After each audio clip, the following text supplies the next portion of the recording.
My first experience in a sauna. Let me tell you about how my first sauna bathhouse experience went, which is still one of the most horrible ones that I've ever faced in my entire life. First of all, let me tell you a little bit about myself. My name is Sierra Jonas. I'm currently a 26-year-old girl, and I'm proud to tell you that I'm a lesbian. But being a lesbian does not automatically give consent to some women that I'm available or okay with having sex with just any woman, which, by the way, I have experienced many times. I acknowledged my sexual preference when I was 14 years old and had a crush on a classmate, Haley. She was gorgeous, but she was straight, so I never told her how I felt about her. I'd never been to a sauna before the age of 19. It was also planned by one of my best friends to surprise me on my birthday with a free sauna bath coupon for a newly opened bathhouse as a gift. I know that it was because I had mentioned several times that I wanted to go to a sauna bathhouse at least once before I turned 20.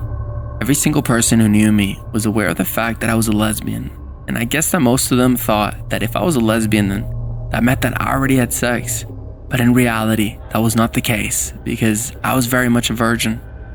At that time, I had no idea about the opinions that my friends had of me, just because of my different sexual preferences. So I took the opportunity and went to the sauna to enjoy my time there to relax. As I entered there was a huge lobby where people were waiting, but the place did not have a crowd or anything. There were only a few people there, and on the left corner, there was the reception area. I went there and gave them the coupon. The lady who was there was very polite, and then gave me a warm welcome with a nice smile. She told me about the changing area and the bathrobes, which I was supposed to change before entering the sauna bathroom. When I was done changing into the robe, another lady guided me towards a wooden cabin type room. As I entered, I noticed that the wooden structure, which comprised a hot stone to produce the steam, and the hot temperature was just the perfect way to relax my muscle tension. The lady gave me a few instructions and then left. There wasn't anyone else in there at the time except for me, so I made myself comfortable by removing the bathrobe and starting to relax there. It was my first experience after all. I knew that there were some saunas that allowed multiple people to enjoy the same bath, but I thought that maybe this was one of those private ones.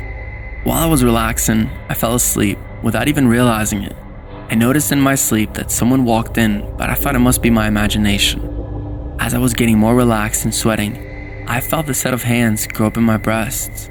For a few seconds, I thought I was dreaming, but then I jolted awake when I felt a wet body touching mine.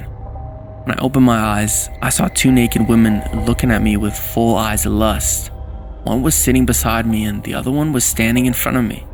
I felt a tightening feeling inside my chest, which was making me scared. "Sorry ladies, you must be mistaken. I'm not here for these kinds of services, so I'll be leaving now," I said while laughing nervously and stood up to leave. But as soon as I stood up, the woman who was standing in front of me pushed me onto the lap of the other woman who was sitting and then climbed on top of me. As I was about to shout at her, she forcefully started kissing me while I struggled to get away from them. They started touching me in inappropriate areas, pinching me, etc. I somehow managed to kick the woman who was on me and try to run, but the other woman grabbed my hair and started pulling it towards herself.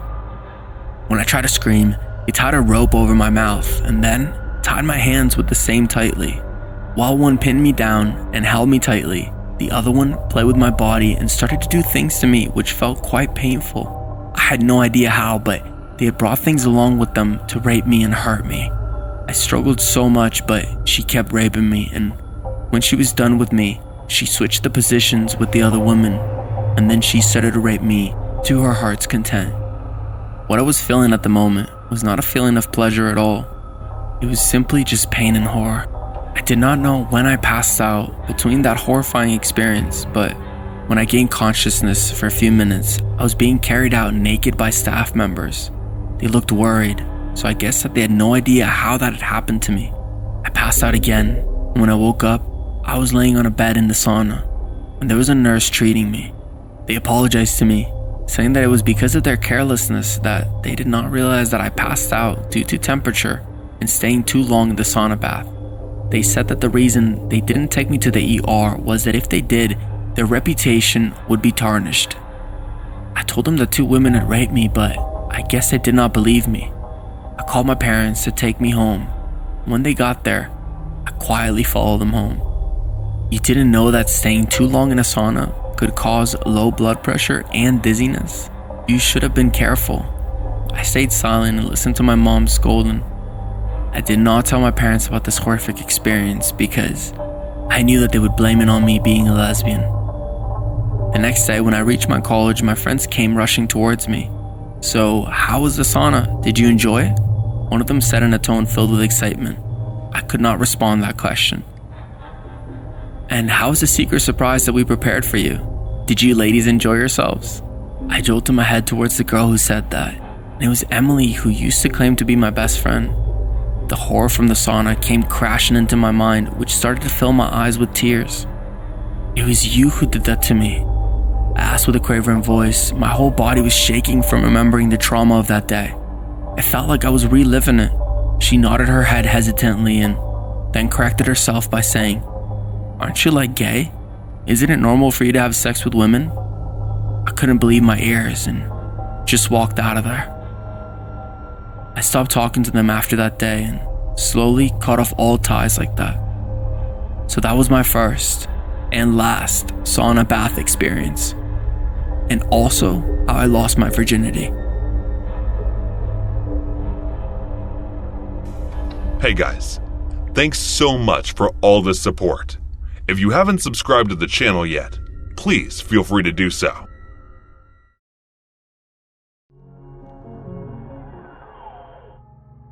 I graduated from Sam Houston State University in Texas back in the early 2000s. Like most college students, I definitely encountered a handful of weird and quirky individuals, but none I'd remember like Bart. Bart wasn't his real name, it was Thomas, but since he had the middle name of Bartlett, he went by Bart because it suited him better. And boy did it ever. He had a mischievous streak that was a mile wide and often verged on criminal. At best, he was the life and soul of the party. At worst, he seemed downright dangerous. Sometimes he got it into his head that certain people were just out to get him, and he always talked about his parents like they were the two evil tyrants in his life, when it was common knowledge that they spoiled him rotten with cars, gifts, and a free ride through college. One time, when this one kid made him mad, Bart broke into the guy's dorm and tried to steal his computer. I think he only dodged getting kicked out of school after he convinced everyone, including the victim, that it was just kind of a prank gone wrong. But we all knew the truth. He really had wanted to hurt that kid. I just didn't think he had an actual violent bone in his body. But as it turned out, he actually kind of did. I remember he asked me out of the blue one time, "How much money would it take for you to kill someone?" We were always asking each other dumb questions like that. Like, who'd win between a bear and a lion? Weird would-you-rather questions that were usually pretty not safe for work. So as much as I didn't take the question seriously, I still gave a moment's worth of thought. I remember telling him I wasn't sure, that it'd have to be at least $500,000. But then he looks all annoyed and asks, "You wouldn't kill someone for 10 grand?" I responded, "God no, dude. It'd have to be like retirement money." He comes back with 20 grand? I just laughed the question off at that point, but then he just ups it by 10 grand at a time until I gave him a definite no. A few moments of silence go by while he thinks, then he says, 50. I'd give you 50. I'm literally about to ask him why he's obsessing when someone else appeared and called out to us and Bart dropped the issue. I remember thinking it was a weird question to begin with, but the way he asked it was even weirder. Almost like he was really thinking about trying to hire a hitman or something. But we always talked about dumb stuff like that, so I guess I just forgot about it after a while.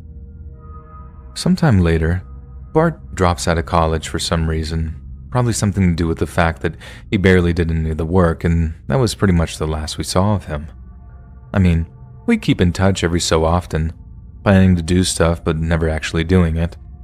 Then this one time, Bart is texting my roommate, who in turn tells me that Bart was saying he was going to come visit, only he was serious this time. He said he was about to get his hands on some trust fund of his parents that he had kept safe for him, and how he'd pay for us all to go down to Mexico for spring break the following year. I'm like, cool. I didn't believe he'd actually come visit, but I figured maybe a cash injection might help him get his butt into gear.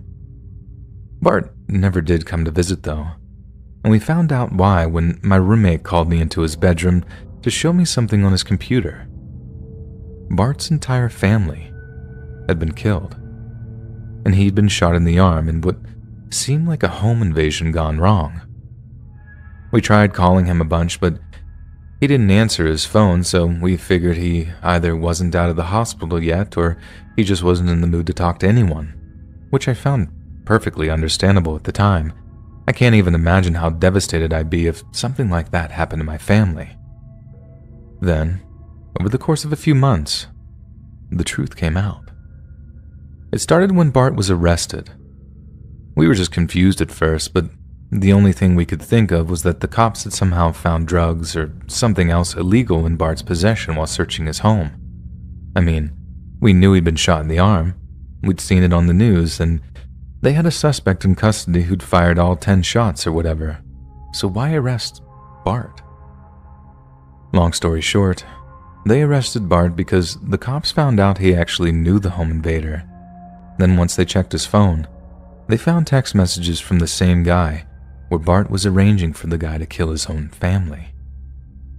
They even talked about how the guy would need to shoot Bart to make it look authentic, and how the shooter had to make sure his entire family was dead, otherwise he wouldn't get paid out of the inheritance. I knew Bart was crazy, and I knew he could be a little impulsive sometimes, but dear God, to have your own parents murdered in such a horrifyingly elaborate way, I had no idea he was evil too. And that's what freaks me out about it. You'd never have guessed that Bart was capable of something like that. At least I didn't want to believe he was. I heard one of his parents actually survived and begged the state not to put him on death row. They succeeded too. So I guess that's some small silver lining from a horrifying little episode in my life. There is this app called Tinder, and a lot of my friends are trying to get on it and get laid. I was like my friends trying to make it possible for me getting laid with the app, since I had no idea how the app thing works. I called in my friend for help. They decided to set up my account and took photographs for the profile, and then set me up good. They decided to make it one heck of an adventure for me, and said that they will set me up for a blind date with the girl. And they decided to do so in order for me to have a fun evening for once.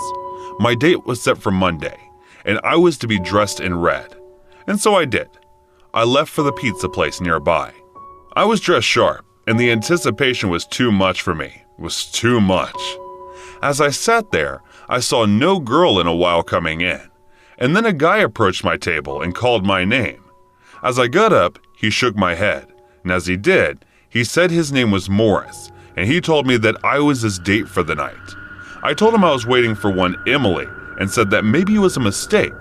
But then he showed me the profile of mine that was made for me by my friends, and the thing they did was made my profile on Grindr instead of Tinder, and it kinda made me much more furious than I thought. I told the man that it was my friend that set me up for it, and it was nothing but a big prank. And then Morris got really aggressive and told me that he did not come all the way to just go empty-handed. And he came close and whispered in my ear, "Least you can do is give me a hand in the bathroom." I flipped and said, "Look man, I apologize on behalf of my friends, but there's no way I'm doing anything like that." And as I said that, he came in to forcefully kiss me, and it was then that I punched him. And as I walked out, I was not really feeling good about the day and was actually pissed about my friends. An hour in from that incident, the same guy circled me around the block and then just sucker punched me from behind. And as he stood on top of me trying to unzip his pants, I pushed him, and he was accompanied by one other man who was further chasing me into an alley. And as I felt closed in, I gave up and came up with a different plan than what they had in mind. Since I had the key to the flat and knew that my friends would be coming in right at this moment from the bar, probably hammered out of their mind, I decided to plot a revenge against them and included Morrison and his friend in the plan. And that is when I let them into the flat and showed them the way to the room. To save my ass from these two psycho horny men, I gave up the ass of my friend. It was probably morally very sadistic of me to think of, but as it turns out, my friend that I have been living in with months was closeted too, and the thought that maybe he would run out of the apartment with his pants down scared out of his mind was cut short when I heard 3 voices of pleasured moaning coming out of the room. It was the last night that I spent in that apartment, mostly because in the coming days, the complete apartment became a big gay orgy party place, and that was the last thing I wanted to be a part of. Not that I was homophobic, it was just that I couldn't stand my friend being all smug and happy about his many boyfriends. Meanwhile, he almost got me raped for who now was his platonic boyfriend. I used to get bullied, and so did pretty much all of my friends. I witnessed some of it, and I couldn't believe how cruel and degrading people could be. One day, while talking to my friend Sally, who is my best friend, she brought up a boy she had made friends with in conversation. We were on holiday at the time, and I already knew this kid. He was quite pretty smart awkward and very clearly sad. She explained how he got bullied because of his voice and how his ex-girlfriend was spreading rumors that he was faking his condition, and that he didn't really sound like that. She wanted to know if she could let him sit with us at lunch because he usually didn't have anyone to sit with. I obviously agreed to it, not really knowing that much about him. I hadn't spoken to him a couple of times, and he seemed pretty happy about having someone to talk to. But I couldn't see any personality within him. Everything he did just seemed odd, like it wasn't really him. I know that sounds weird, but that's how I felt. His name was Samuel, an unusual name, but quite nice. He seemed like a kind person, but he still carried a weird vibe. After a while of talking to him, Sally and I got to know him better. He liked dark humor much like me, and he was really into Doctor Who. None of us really knew much about it, but we still let him talk about his interests so that he could feel more comfortable around us. He talks a lot, and I didn't even realize he had feelings for Sally until he asked me if she liked Harry Potter and what her favorite colors were. She soon realized this too, but was still getting over her ex-boyfriend, so she made it clear that she wasn't interested. But he wouldn't leave her alone. He was always next to her or somewhere nearby, and it started to get to her, and she hated it. She felt as though she couldn't be alone. So I tried to do something about it. I wanted to help, so I turned his attention from her to me. I started hanging out with him more, often listening to his terrible, unphony jokes, to his strange interests, and to everything he said. I tried to make it seem like I wanted to be there, even though at this point I really didn't. I wanted to get away from him though, and he was beginning to tire me out emotionally with him constantly being there. He wouldn't leave me alone, and wouldn't even walk home with me and my friend Grace, despite the fact that he lives in the opposite direction. At one point, I was going through a particularly hard time and being desperate for help and someone to talk to. I turned to him. I know it was the wrong move, but desperation led me to him. He asked a video call, so I agreed. I was crying, and he tried to calm me down, eventually succeeding, and just started making his horrible jokes and talking about things I like and stuff. He actually shouldn't have known about, but I didn't think much of it at the time because I just wanted someone to make me laugh. Laughter got me through a lot of hard times, and I began to think he wasn't so bad after all. I started talking to him through video almost every day after school, and I noticed him being around even more often. Then one day, he said he needed to tell me something, which turned out to be a confession. He confessed that he had a crush on me. But I had to go because my mom wanted to watch a movie with me when I got home. I had about 10 video and voice messages from him, all of them of him apologizing because he'd apparently thought I hadn't actually left to go watch a movie, but was instead avoiding him because of what he told me. I felt horrible. I didn't mean to upset him, and he was crying. I explained that I really did go to watch a movie, and that's why I had left. Fortunately, he understood. After a while of hanging out with him, I began to get tired of him again, with him constantly being there. And now also knowing that he had a crush on me, I thought back to the situation with Sally, and began to spot the same things in our friendship. He got clingy and just damn right annoying. So I politely explained to him that I didn't want to sit with him at lunch anymore. He still insisted that I sit with him, but I declined, and just told him to go away every time he approached our table. One particular incident, though, made me lose all respect for him. He would sometimes randomly walk with me and Grace, as I mentioned before. I often stayed at our house after school, and we would watch weird videos we'd found in her recommended feed, when about an hour later we heard a knock at the door. She went to answer, thinking it was her parents. But needless to say, it wasn't. It was Samuel. I heard his voice and dropped to the floor, hoping he hadn't seen me. After a long while of silence, I proceeded to army crawl over to the door to see if it was still there. "I'm lost. I can't find my house. Can you guys help me?" he asked. Liar. How could he possibly not know where his house is? And it's not like I knew where it was either. I'd never been there. He persisted and continued to knock on Grace's door. She was hiding in the living room, and we came to the decision that we would hide in the conservatory until he went away. So that's what we did. Some time passed before Grace chose to climb onto the desk and see if it was still there. She turned to look at me and pointed in the direction that she was looking. "He's still there." He was looking directly at me. He waved at me.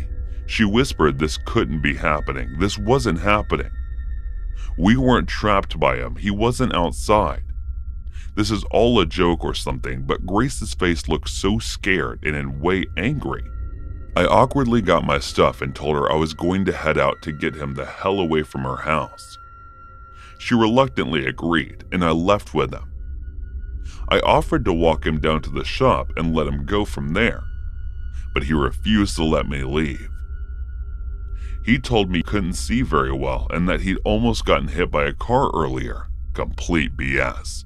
This boy had boasted many times about how good his eyesight was, so there was no way he suddenly couldn't see despite his apparent sight problems. He flawlessly led me to his house at this point. I was in an area completely unknown to me, and I began to worry how I would get home. It was already dark, and there was no way I was going to wander an area I had never been in, especially in the dark. Who knows what kind of creeps would have been hiding out there? I brought this up to him, and he assured me that his mom would drop me off, but I didn't want that. I didn't want him to know where I lived with how he was acting. I was fully convinced he would try to pull something. I suffer from symptoms of schizophrenia, and this didn't at all make it better for me. I felt unbelievably unsafe at that moment and wished that I hadn't left Grace's. Countless minutes dragged on as I sat and waited in his room, surrounded by his cats. They were the only thing keeping me from snapping. After they dropped me off at my house, I went to my mom and broke out in tears. I couldn't take it anymore. He'd gone too far this time. So my mom said she was going to report him for it, because he wasn't going to cause me this much stress and get away with it. I agreed at the time, but soon after, I asked my mom to just forget it. Maybe this would all go away. But it didn't. The next day, I told him that I wasn't allowed to talk to him anymore because my mom told me not to. But he still refused to leave me alone. I obviously got mad due to having enough of his crap and had a complete mental breakdown, saying that I was going to get Tim, my boyfriend, on him because I was done. Grace and Felicity, my other friend, tried to take me to one of their most trusted teachers. But a few other teachers, despite seeing me crying hysterically, refused to let us through, because they said that she probably wouldn't be able to help us. So we found another teacher and explained the whole situation to her. She assured me that she would speak with him, and attempt to get this sorted out throughout the entirety of my geography class. I was having major anxiety, but I calmed down a bit in math. And when lunch came about, I saw Grace standing next to the door holding someone else's stuff. "What the hell is this about?" I questioned. "I don't know. He just dumped it on me and left. Now he's in the toilet," she told me. Then one of my male friends who knew about the situation, Chad, approached us and offered to take his stuff while we left. I thanked him a million times and we hurried away. We reached the hall and sat down at the table where Sally and Felicity were, and everything seemed fine until he showed up again. He seemed pretty angry, so I assumed the teacher we'd spoken to had talked to him. I began to panic, thinking that this wouldn't end well, that we were in danger. Then Rafita, another close friend, walked over to him, attempting to save me from an episode. She told him that I didn't feel good and that he should probably go. But he completely ignored her and asked me if I wanted some food. I nervously shook my head and he started saying that he was going to pass out and that he needed to sit down. Rafita calmly told him that he could go sit somewhere else because this isn't the best time. He turned to her, fury in his eyes, and yelled. Now I hid my face in my hands and felt weak, like I was going to start hyperventilating. He sat down and Rafita, having had enough of this too, grabbed my arm and said, "Come on, let's go," while dragging me away, and the others followed. He also left the hall, but luckily he didn't follow us. Then all of a sudden, the built-up stress and anger caused me to start hyperventilating and crying, because I felt like I put not only myself, but the others in danger. I didn't know what to do anymore. Then Chad came and said that he'd talk to him for me, and asked him to sit with him instead of us once again. I thanked him with all my heart, and we went back to the hall. One of my old friends, Shayla, is now transgender, and his name is Jaden, came up to us, and we told her about the entire situation. She told us that this wasn't the first time something like this had happened, and that he had a book in which he wrote about plans for mass homicide, and that he called it Samuelism. Then Chad returned and told me that Samuel wants to talk to me after science, and how I probably should, so after science I waited for him. And he said he hadn't realized he was causing a problem. Shut up, of course, you did. How can you be so dumb oblivious to your own actions? He then proceeded to tell me how bad his day was, and I ended up having to walk him to the office. I told Tim about it, and he said he would meet me after school on Wednesdays and sort it out if he didn't stop. I was very thankful for this. I just wanted Samuel out of my life, but he still wouldn't leave me alone. After all, that he was specifically moved next to me in English class after everything that happened on Friday. He still persisted with his little games that day. Was parents' evening at school. So I went with my mom and left my phone at home. When I got back and looked at my phone, my heart dropped. 20 messages, 20 of them within half an hour, all from Samuel. I started ranting about all of this to myself and even went into the bathroom to practice what I was going to say to him the next day. I started crying again, because all of this was just too much to bear. But then I decided to do something.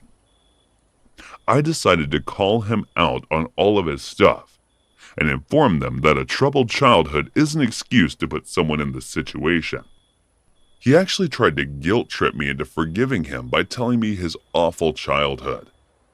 And I admit that I felt bad for him because no one should have to go through that kind of pain.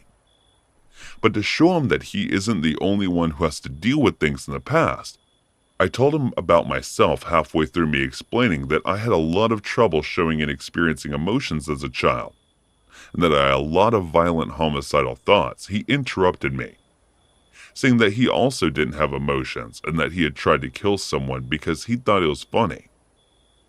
This actually pissed me off. because not only was he interrupting me to add to his story and trying to make me feel even worse, he was trying to one-up me on my suffering. If you ask me, that is absolutely disgusting. You don't compare struggles because you only have your own experiences to go off.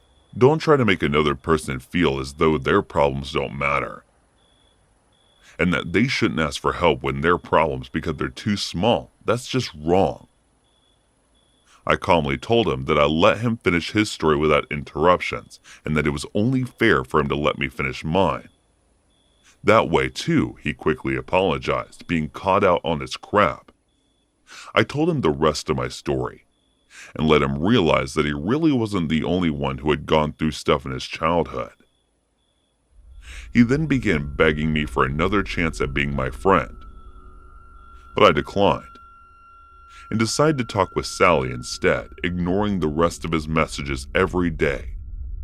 Until that point, and even for a while after, just me feeling like I was going to die, I actually contemplated suicide for a while because I couldn't deal with his constant presence.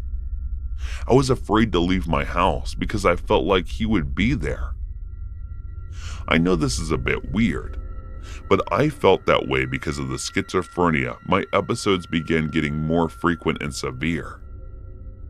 There were periods of time where I could not concentrate in class and actually could hear what the teacher was saying because of my auditory hallucinations. I generally felt like crap, and it got so bad that I felt like I didn't want to be here anymore. But after telling him to bugger off, I felt like a giant weight has been removed from my chest and that I could breathe my own air again. Not for long though, because he kept trying to come back into my life despite me refusing to be his friend ever again. I was still there for him, but only in absolute emergencies, and by that, I mean that only if he was on the verge of dying. I wish I could say that he left me alone since then and that I never saw him again after that, but I couldn't. Because I still see him around at school, and unfortunately, he's friends with my friend Brian. So I still have to hang out around him, which sucks. He annoys me purposely to get my attention by calling himself God and other things that suggest he thinks way too highly of himself. Anyway, that's about it for my story. Samuel, please shut up about your godly status for a second and realize that the reason people hate you is because you do this not once, not twice, but always. So pause, think, and stop so that you don't mount any more brains.